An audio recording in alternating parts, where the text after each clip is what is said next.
మహిళలకు ఉచిత బస్సును ప్రారంభించిన ఎమ్మెల్యే జ్యోతుల నెహ్రూ శ్రీ శక్తి పథకం ద్వారా మహిళలకు ఉచిత బస్సు ప్రయాణం ప్రవేశపెట్టిన తరుణంలో జగంపేట శాసనసభ్యులు టీటీడీ బోర్డు మెంబర్ జ్యోతులను గోకవరం డిపోలో ఉచిత బస్సును ప్రారంభించడం జరిగింది. ముఖ్యమంత్రి చంద్రబాబుకు ఉప ముఖ్యమంత్రి పవన్ కళ్యాణ్ కు పాలాభిషేకం చేసిన మహిళలు ఉచిత బస్సుకు జెండా ఊపి మహిళలతో ప్రయాణం చేసిన ఎమ్మెల్యే జ్యోతుల నెహ్రూ.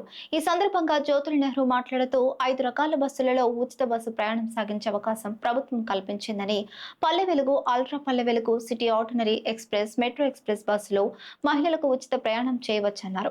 ఈ పథకం ద్వారా 2.62 కోట్ల స్త్రీలకు లబ్ధి చేకూరుతుందన్నారు. ఈ పథకానికి సంవత్సరానికి 1942 కోట్ల రూపాయలు ప్రభుత్వం భరిస్తుందన్నారు. Aadhaar card, ration card, voter card ఏదైనా చూపిస్తే మహిళలకు ఉచిత ప్రయాణం చేయవచ్చన్నారు. ఉచిత బస్సు ప్రయాణం ట్రాన్స్జెండర్లకు కూడా వర్తిస్తుందని, వారు కూడా ఉచితంగా ప్రయాణం చేయవచ్చునన్నారు. రాష్ట్ర వ్యాప్తంగా 8,458 బస్సులను ప్రభుత్వం కేటాయించిందన్నారు. ఆధార్ కార్డు చూపించగానే కండక్టర్ నుండి 0 అమౌంట్ తో టికెట్ ఇవ్వడం జరుగుతుందన్నారు. డ్రైవర్ల కొరత అధిగమించడానికి నూతనంగా అదనపు సిబ్బందిని ఏర్పాటు చేస్తామన్నారు. స్వాతంత్ర దినోత్సవ సందర్భంగా ఏపీలోని ఆడపిట్టలకు ఉచితంగా బస్సు ప్రయాణం అందించడం ఎంతో సంతోషంగా ఉందన్నారు.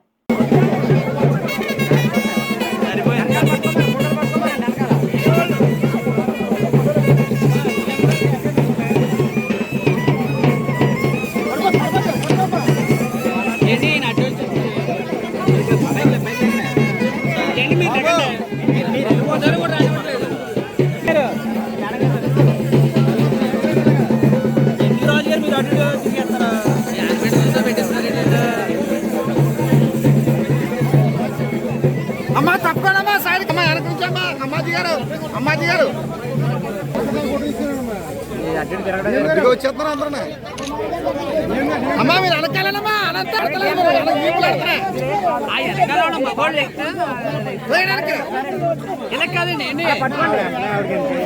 మీకు తెలుగు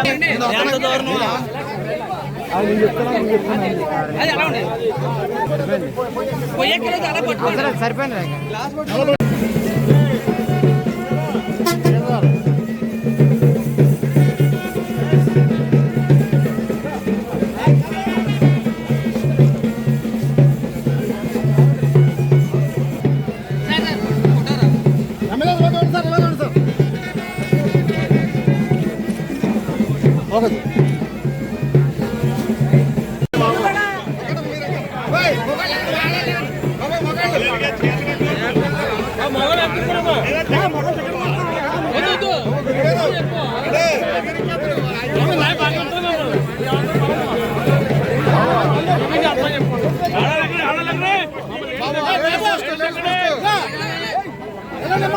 బాబు ఆడలు పక్క చెప్పండి.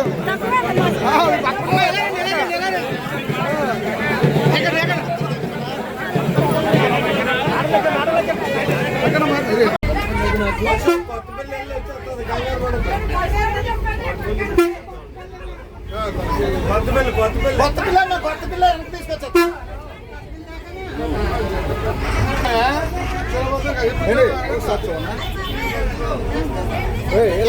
ఆయన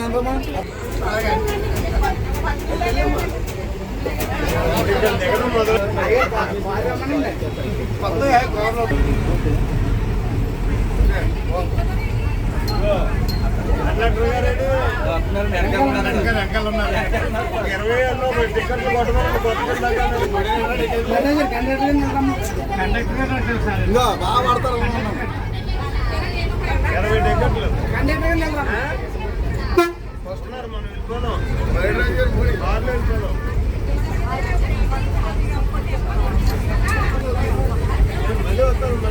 యూట్యూబ్లో వస్తాయి అక్కడ వచ్చారు.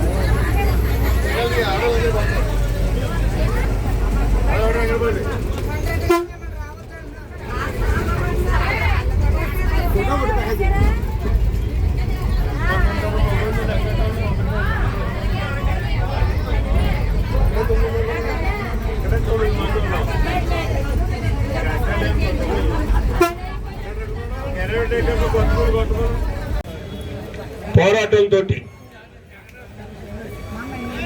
ఆయన ప్రయత్నాలు చేస్తుంటే రెండో పక్క చంద్రబాబు నాయుడు గారు పెద్దరకం వహించి ఆయన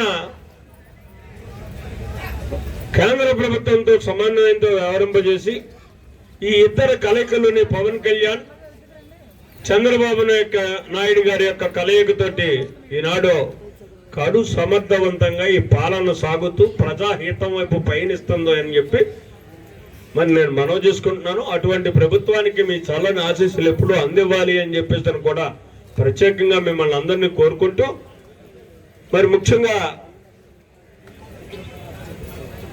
ఇక్కడ ఈరోజు మనం మొట్టమొదటి ప్రయాణం చేస్తున్నాం ఈ బస్సులో, ఆర్టీసీ బస్సులో. మీరందరూ ఉచితంగా బస్సు ఎక్కుతారు. డబ్బులెట్టు కొనుక్కునే వాళ్ళం కాబట్టి మాకు సీట్లు ఇస్తారా? ఎవరు బస్సు ఎక్కుదామన్నా మగోడు మాత్రం ఖచ్చితంగా టికెట్ తీయాల్సిందే. మరి బిఎం గారు ఎక్కడికి పెట్టారు రూట్? ఇది డైరెక్ట్ జగ్గంపేట పెట్టేయండి, మళ్ళీ వాళ్ళు తీసుకొచ్చేయండి జగ్గంపేట నుంచి. అది మేము అక్కడ దిగిపోతాం. అక్కడ కూడా ఇదే కార్యక్రమం ఉంది మళ్ళీ జగ్గంపేట డిపోలోని. కాబట్టి చాలా సంతోషంగా ఉంది. ఒక స్వతంత్ర దినోత్సవ కార్యక్రమం సందర్భంగా మీ అందరికీ స్వేచ్ఛావాయువులు పీల్చుకునేటటువంటి అవకాశాన్ని కూటమి ప్రభుత్వం చంద్రబాబు నాయుడు గారు ఇచ్చినందుకు ఆయనకు మనస్ఫూర్తిగా మన నియోజకవర్గం తరపున కృతజ్ఞతలు తెలియజేసుకుంటూ మీ అందరి దగ్గర సెలవు తీసుకున్నా. తిరుపతి వెంకటేశ్వర స్వామి అందరికీ కూడా మంచి కలిగించాలి. 19 ప్రాంతంలో చంద్రబాబు నాయుడు గారు ముఖ్యమంత్రిగా ఉన్నప్పుడు మల్లవరం ఎత్తిపోతల పథకం అని చెప్పేసి 130 కోట్ల రూపాయలతో శాంక్షన్ తెచ్చుకున్నాం, శంకుస్థాపన చేసుకున్నాం, టెండర్లు పిలిపించుకున్నాం, పనులు చేసాం. 17% పనులు పూర్తయినాయి.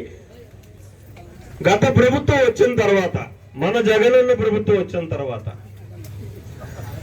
దాన్ని పడుకోబెట్టారు కేవలం రాజకీయ కక్షతో. తెలుగుదేశం ప్రభుత్వం తెచ్చింది కాబట్టి దీన్ని పని చేయకూడదు. తెలుగుదేశం ప్రభుత్వం ఏంటండి? ప్రజాప్రభుత్వం. మనం నాయకులుగా మనం మారుతాం, ప్రజా అవసరాలు మాత్రం మారం. ఆ వేళ 130 కోట్లతో మొదలెట్టినటువంటి ఆ పథకం నిన్న మళ్ళీ కేబినెట్ శాంక్షన్ తీసుకుని ఆ పథకాన్ని పూర్తి చేయాలని చెప్పేసి ఒక నిర్ణయం ప్రభుత్వం తీసుకుంటే దానికి అవుతున్న ఖర్చు ఎంత తెలుసా అండి? 200 కోట్ల రూపాయలు. అంటే ఈ 5 సంవత్సరాలు అనాలోచిత విధానంతో ఆపినటువంటి గత ప్రభుత్వం యొక్క దౌర్భాగ్య పరిస్థితి వల్ల 70 కోట్ల రూపాయలు ప్రజాధనం దుర్వినియోగం అయిందని చెప్పకనే చెప్పాలి.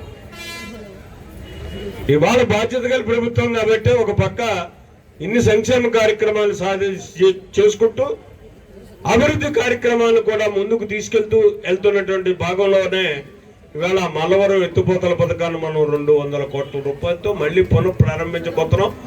ఈ నెలలోనూ నెక్స్ట్ మంత్ లోనూ దాని టెండర్స్ కూడా పిలుస్తారు. టెండర్స్ పిలిచి పనులు కూడా ఈ వర్షాకాలం అవధిలో పనులు మొదలు పెడతారు అని చెప్పేసి చాలా గర్వంగా చెప్తున్నాను. ఎందుకంటే ఇది పనిచేసే ప్రభుత్వం. ఎందుకంటే సూపర్ 6 6 పథకాలు ఇచ్చేస్తే మన అవసరాలన్నీ తీరిపోతాయా? సిమెంట్ రోడ్లు వేసుకోవాలి, డ్రైన్లు వేసుకోవాలి, ప్రతి ఊరికి కూడా శుభ్రమైనటువంటి రోడ్డు వేయాలి. ఇందాక నేను గోవిందపురానికి బస్సు ప్రయాణం పెట్టండి అని చెప్పేసి మొన్న డిఎం గారికి అడిగితే రోడ్డు గురించి అడిగారు. రోడ్డు బాగోపోతే మేము ఎలాగెళ్తాం? నిజమే, రోడ్డు బాగోపోతే లోడ్లో వెళ్తే కట్టలు పోతాయి, లేకపోతే ఇంకోటి పోతుంది. రకరకాల ఇబ్బందులు ఆ బస్సులకు కూడా ఉంటాయి. కాబట్టి సుఖ ప్రయాణం జరగాలి అనుకుంటే ఖచ్చితంగా రోడ్లన్నీ కూడా బాగుండాలి. ఆ బాగుండేటటువంటి కార్యక్రమాన్ని సూపర్ 6తో పాటు ఈ 14 మాసాల్లోని చేసేవా లేదా అన్నది జగ్గంపేట టు గోకవరం రోడ్డే మీకు నిదర్శనం. చేసాం కదా. అలాగే ఇప్పుడు ఏదైతే డిఎం గారు అడిగారో ఆ రోడ్డును కూడా తొందరలోనే ముందు ఇమీడియట్ గా దాని గుంతలన్నింటినీ పూడ్చేటటువంటి కార్యక్రమం తీసుకుంటాం. 1 నెల 2 నెలల్లో ఆ రోడ్డు కూడా కొంత వర్షాలు తగ్గిన తర్వాత రోడ్డు వేసుకుంటే మంచిది. కాబట్టి దానికి నిధులైతే వచ్చున్నాయి. దానికి 1 కోటి రూపాయలతో బ్రిడ్జి కడుతున్నాం. అక్కడ చిన్న కొండ కాలువ, కానీ అది 1 కోటి రూపాయలతో కట్టకపోతే లేచిపోతుంది, అంత స్పీడ్గా వస్తుంది. కోపుత్పాలానికి గోవిందపురానికి మయాన్ని ఆ కొండకాలం మంచి స్పీడ్గా వస్తుంది. దాన్ని 1 కోటి రూపాయలతో కడతాం బ్రిడ్జి. ఇవాళ అంటే ఇవన్నీ కూడా ప్రజా అవసరాలు తీర్చడం కోసం చేసేటటువంటి కార్యక్రమాలే. కానీ ఇవాళ ఈ పథకం పెట్టడం వల్ల ఆటోలకి కొన్ని ఇబ్బంది ఉంటుంది. అయినప్పటికీ కూడా వాళ్ళ యొక్క జీవనోపాధిని కూడా పరిరక్షించాల్సిన బాధ్యత ఈ రాష్ట్ర ప్రభుత్వం మీద ఉంది, చంద్రబాబు నాయుడు మీద ఉంది, పవన్ కళ్యాణ్ గారి మీద ఉంది, నా మీద ఉంది. దానికి కూడా ఒక కార్యక్రమం తీసుకుంటాం. వాళ్ళ ఉపాధి కూడా ఎక్కడ దెబ్బతలకుండా పరిరక్షించాల్సిన బాధ్యత ప్రజాప్రభుత్వాల మీద ఉంటుంది. కాబట్టి ఆ బాధ్యత మేము తీసుకుంటామని కూడా ఈ సందర్భాన్ని సవినయంగా మనం చేస్తాం. ఈ షటిల్ బస్ అన్నది మాత్రం చాలా కంపల్సరీ అవసరం మా డిఎం గారు. మీరు ఇమీడియట్ గా ఎంత తొందరగా 2-3 రోజుల్లోనే ఆ బస్సు వేయగలిగితే ఆ బస్సుకి అంతా ఉపయోగం. మీకు అంతా ఆడోళ్ళే ఎక్కేస్తారు అనుకోకండి, ఖచ్చితంగా మగోళ్ళు కూడా ఎక్కుతారు, మీ సర్వీస్ ఇస్తారు. ఇకపోయి ఆడోళ్ళు ఎక్కడం వల్ల ఫ్రీ బస్సు అంటే ఫ్రీ ఎవరికి? మనకు బస్సు మనకు ఫ్రీ అనుకుంటున్నాం, మన డబ్బులే మనం కడతాం.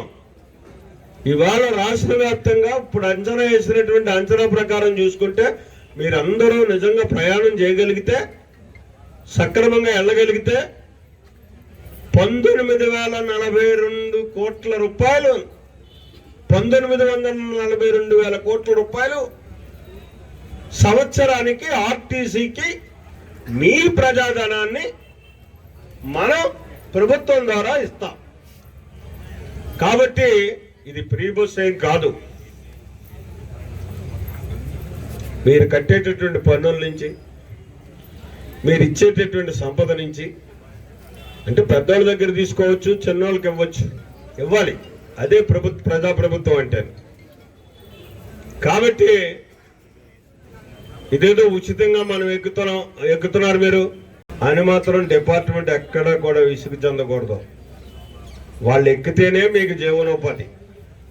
ఎలాగైతే డబ్బులు ఇచ్చి టికెట్ కొనుక్కొని వాళ్ళు ఎక్కినప్పుడే మీ బస్సులు తిరగడం మొదలెడుతున్నాయో, అదే రకంగా ఇది కూడా, ఈ ఫ్రీ బస్ అనేది కూడా వాళ్ళు ఎక్కి కూర్చుంటేనే అక్కడ ఈ 19,42,000 రూపాయలు కూడా రాష్ట్ర వ్యాప్తంగా మీకు, మీ కార్పొరేషన్కి మేము కట్టేటటువంటి బాధ్యత ఉంటుంది. అంటే మీరు ఎంత సర్వీస్ చేయగలిగితే అంతా కూడా మీకు డబ్బు కట్టడానికి రాష్ట్ర ప్రభుత్వం సిద్ధంగా ఉంటుంది. ఇవాళ ఒక అంచనా 19,000 చిల్లరే, 1900 చిల్లరే. కానీ ఇది రేపు రెట్టింపు అవ్వచ్చు. ఇప్పుడు మీరు ఇక్కడే చూపెట్టారు, మన ఆర్టీసీ గోకవరం డిపో నుంచి 7,000 మంది ప్రస్తుతానికి మహిళలు డబ్బులు కట్టుకుని వెళ్తున్నారు. రేపు అది 14,000 కావచ్చు అని చెప్పేసి లెక్కల్లో చూపెట్టారు. అలాగే 54 బస్సులు ఈ డిపో నుంచి బయలుదేరి వెళ్తుంటే ఆ 54 బస్సుల్లోనే 42 బస్సులు ఇవాళ ఉచిత బస్సులు. ఉచితంగా మీరు ఎక్కడానికి అర్హత ఉన్నటువంటి బస్సులు తిరుగుతున్నాయి. మిగిలినటువంటి 12 బస్సులు మనం ఎక్కడానికి అర్హత లేని, అంటే ఇంటర్ స్టేట్. ఇదివరకు భద్రాచలం మన దగ్గర ఉండేది, ఇవాళ భద్రాచలం లేదు. కాబట్టి మీరు ఎటపాటి దాకా వెళ్ళిన తర్వాత భద్రాచలం వెళ్ళాలనుకుంటే టికెట్ తీసుకోవాల్సిందే. అక్కడ మళ్ళీ కండక్టర్తో దెబ్బలాడొద్దు. ఇది పరిస్థితి. ఇక్కడ 4